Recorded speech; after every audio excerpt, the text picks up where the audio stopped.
Halo teman-teman semua, kenalin aku Nabila Zara Tamami dari Himasta Bidang Kesmasos.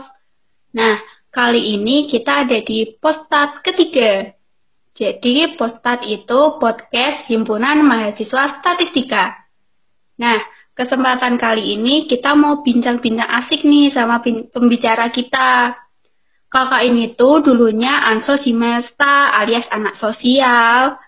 Jangan diragukan lagi deh talentanya. Langsung aja deh kita sambut Kak Idina Sabila. Yeay, tepuk tangan dulu. Halo semua. Kak, boleh nih Kak, kenalan diri dulu secara singkat nih Kak, biar pada kenal. Oke, perkenalkan nama aku Idina Sabila dari Statistika Angkatan 2017. Asal aku dari Jogja. Oke. Gimana nih kabar Kakak selama di rumah aja dan udah ngapain aja nih Kak selama di rumah aja? Tambah produktif atau tambah gimana gitu Kak? Yang pertama, porsi rebahan jadi lebih banyak. Sama dong.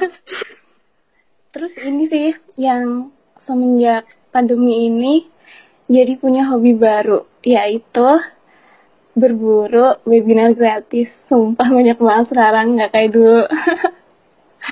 Ini kakaknya produktif banget ya. Oke. Kali ini kita akan membahas materi tentang jiwa sosial. Mulai dari yang gampang dulu nih ya Kak. Menurut Kak Bila nih, definisi jiwa sosial itu yang kayak gimana sih Kak? Definisi ya, dari kita sendiri yang manusia kan pada hakikatnya merupakan makhluk sosial yang nggak bisa lepas kaitannya satu sama lain. Nah, menurut aku jiwa sosial itu yaitu kayak kita bisa menjadi bermanfaat bagi orang lain, termasuk kayak saling menolong sama punya simpati terhadap sesama. Tapi kalau tadi kan aku bilang manusia adalah makhluk sosial, tapi itu tuh nggak menjadi sebuah jaminan gitu loh kalau semua manusia itu punya jiwa yang sosial, karena jiwa sosial tuh nggak bawaan dari lahir gitu loh. Jadi nggak semuanya punya, cuman kayak orang-orang tertentu yang bisa dibilang istimewa kalau punya. Iya. Oke, berarti itu ya Kak, intinya jiwa sosial itu bermanfaatlah buat orang lain gitu. Dan tadi kan dibilang juga kan bahwa nggak semua punya jiwa sosial, hanya orang-orang yang spesial nih. Tapi ya kalau mau menumbuhkan jiwa sosial pasti bisa ya Kak, kalau udah ada niat nih dari dalam diri kita. Bisa. Asal ada usaha pasti bisa. Ya, betul sekali Kak. Nah, kalau dari Kak Bila nih, sepenting apa sih Kak kita tuh harus selalu mengupgrade untuk menumbuhkan atau harus selalu memiliki jiwa sosial dalam diri kita gitu? Sepenting itu karena jiwa sosial tuh kalau kita punya ada manfaatnya banyak gitu loh. Bisa juga kayak kamu bisa punya relasi banyak karena kamu sering melakukan kegiatan sosial, atau bahkan kamu bisa jadi contoh yang baik buat orang lain. Kan kadang kayak kalau kita melakukan sesuatu tuh bisa nular gitu loh. Jadi kalau misalnya kamu memberi vibes yang positif, pasti orang bakal terkena gitu loh vibes kamu. Terus juga bisa jadi saling bermanfaat. Nah, terus selain itu, pada dasarnya di ajaran agama aku, dan aku yakin semua agama pasti juga bilang kalau misalnya kita harus saling tolong menolong. Jadi menurut aku itu tuh benar-benar penting untuk dikembangin. Oke, ya Kak, betul banget. Aku setuju sama Kak Bila ini. Soalnya kalau kita punya jiwa sosial tuh selain bermanfaat buat orang lain juga kayak bikin diri kita bahagia gitu loh, bikin hidup kita tentram kan. Iya, kadang kayak kalau misalnya kita ngelakuin hal-hal yang sosial tuh diri kita tuh puas gitu lah, ngerti gak sih, kayak kepuasan banget. Iya betul banget. Ya, itu kayak aku juga udah ngerasain kalau habis donor darah gitu loh Kak, kayak ngerasa wah aku bisa membantu orang lain nih, cuman dengan model darah aku gitu, bikin kepuasan dan kebahagiaan sendiri dan tentunya bermanfaat buat orang lain. Oke, Kak, kita kan lagi ada di keadaan yang tak terduga gini kan, kayak kita lagi di keadaan pandemi COVID-19 ini, jadi kan harus di rumah aja.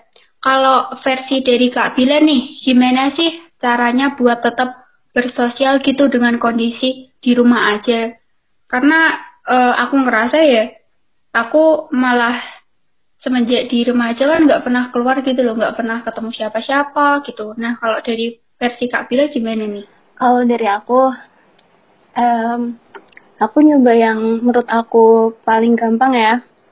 Yang pertama tuh ini, nyisain uang jajan kamu. Kayak misalnya, kan ada juga kan ajaran kalau misalnya 2,5% yang kita punya tuh sebenarnya bukan punya kita, tapi punya hak orang lain. Nah, aku kadang kayak nyisihin gitu. Terus kan juga kayak Himasta juga open donasi atau BEM atau banyak kayak lembaga-lembaga lain open donasi kan bisa itu. Sekarang kan bisa kayak yang pakai e-money, nggak harus kita langsung ini. Terus juga yang kedua, aku pernah ikut seminar yang dia tuh kalau misalnya kamu ikut, kamu sama aja donasi gitu loh. Jadi kamu dapat double. Ngerti nggak sih? Iya tahu Kak. Sama yang ini sih, tapi kemarin waktu KKN doang sih. Kalau kemarin waktu KKN, aku kayak ini ngasih pencerdasan buat orang-orang sekitar kalau COVID tuh kayak gimana, atau ngajarin apa perilaku hidup sehat. Jadi sebenarnya kayak kita nggak harus nyumbang secara materi gitu loh, tapi kita sebenarnya kayak cuman saling peduli tuh udah berjiwa sosial gitu loh. Terus juga ada satu nih yang kayaknya nggak akan kerasa banget, yaitu kita tuh tetap di rumah aja dan kayak saling menjaga gitu loh. Jadi kalau misalnya kita nggak punya kepentingan yang benar-benar penting tuh nggak usah keluar, karena kita sama aja saling menjaga. Iya, bener banget Kak. Berarti itu ya Kak, aslinya kita kalau mau bersosial di rumah aja tuh bisa lewat hal kecil aja gitu udah berpengaruh banget buat orang lain ya. Iya, jadi kalau misalnya mau ngelakuin hal sosial tuh nggak harus kamu jadi anak sosial di Himasta, nggak harus kamu ikut UKM Petsos, kayak kamu tuh bisa ngelakuin dari hal kecil sendiri, dari hal yang paling kecil gitu loh. Ya, oke Kak, aku setuju banget nih sama Kakak. Kan ini ya Kak, kita kan sama nih Kak, anak sosial. Iya. Yang dulunya, Kakaknya kan dulu kan juga di Himasta kan, anak sosial juga. Iya. Dulu pas Kak bilang masih di Himasta tuh kegiatan sosial yang paling seru tuh apa sih Kak? Tapi kamu jangan iri ya, Tam. Iri banget nih semuanya, aku jadi online. Sebenarnya semuanya tuh berkesan. Cuman yang aku benar-benar merasa yang paling itu yang di YPAC. Soalnya gimana ya, aku tuh tipe orang yang suka sama anak kecil, dan YPAC tuh isinya ya yang seumuran ya paling gede se-SMA lah, tapi paling tuh dikit kan. Terus juga waktu di sana tuh bener-bener kayak aku ngerasa gila ya, mereka masih bisa bahagia loh dengan keadaan yang mereka dilahirkan nggak seberuntung kita. Sedangkan aku kadang sering banget ngerasa insecure dengan hal-hal yang nggak penting, tapi mereka yang dilahirkan tidak seberuntung kita tuh masih bisa sebahagia itu gitu loh. Kayak ya ampun, ketrigger banget. Ini berarti kakak nih jiwa sosialnya tinggi banget ya Kak. Bisa gitu. Salut ya sama kakak nih. Emang Kak, aku juga dulu pernah ya Kak, waktu ada kegiatan lah di panti asuhan, kayak rasa mereka dengan hal kayak gitu aja, kedatangan kita gitu aja udah senang gitu loh Kak. Masa eh aku jadi kayak merasa, wah aku tuh aslinya juga beruntung banget. Lebih beruntung lah dari mereka gitu loh. Mereka aja dengan keterbatasan masih bisa bahagia, apalagi aku kalau yang berkecukupan lah pasti harus lebih bahagia gitu loh. Ya, jadi intinya kita harus lebih banyak bersyukur, jangan kebanyakan insecure. Betul sekali Kak. Itu penyakit anak-anak zaman sekarang. Apalagi cewek. Betul banget overthinking gitu ya Kak. Oke,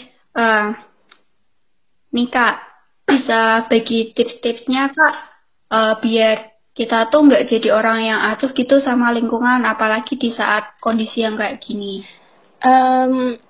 Kalau tips, aku tidak menjamin ini akan bekerja di semua orang ya. Ini aku hanya memberitahu yang sekiranya buat aku dan mungkin bisa dicontoh. Yang pertama, yaitu tadi bersyukur. Soalnya kalau kita bersyukur, pasti tuh sadar kayak di bawah kita tuh masih ada yang lebih dari kurang dari kita gitu loh. Jadi kalau udah kayak gitu tuh pasti ngerasa kayak lebih peka aja sama lingkungan. Terus sama nurunin ego, coba kayak ngeliat gimana sih kalau misalnya ini di sisi orang lain, pasti kayak lebih ngerasa ini nggak sih peduli sama orang lain. Kalau ini tuh nggak semua tentang kita ya. Terus juga sama yang paling ngaruh sih lingkungan. Jadi kalau misalnya teman kamu kebanyakan orangnya yang nggak acuh tuh pasti kamu juga ketularan gitu loh. Kalau misalnya teman-teman kamu apatis, kamu pasti ketularan. Apa enggak kalau misalnya teman-teman kamu mager, pasti kamu juga ketularan mager kan? Yeah. Jadi ya pinter-pinternya cara mencari lingkungan juga sih sebenarnya. Sama ini sih juga yang paling penting, kamu harus niat. Berarti kesadaran diri itu yang paling utama ya Kak? Iya, soalnya kan juga sosial kan jiwanya kita gitu loh, yang benar-benar di bawah alam sadar kita nggak sih, yang nggak bisa di setting-setting. Ya, betul sekali. Nah, tips-tips yang disampaikan Kak Bila ini mantap banget nih. Semoga bisa bikin sadar semua lah.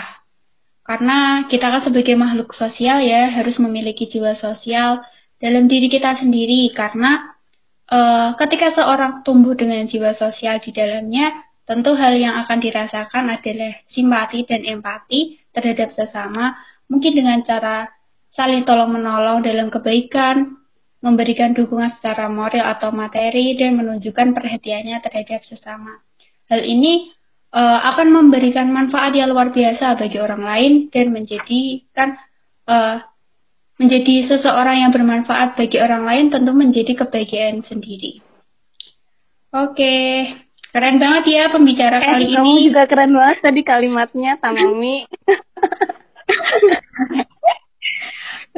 Semoga banyak hal-hal positif yang bisa didapat dan tentunya bermanfaat buat pendengar podcast ya. Oke, Kak Bila, terima kasih ya atas sharing-sharingnya di Postat 3 ini. Semoga apa yang disampaikan Kak Bila ini bermanfaat gitu. Aku Nabila Zara Tamami dari bidang Kesmasos Himasta pamit undur diri ya. Jangan lupa nantikan postat selanjutnya dari bidang-bidang lain Himasta di official account Himasta.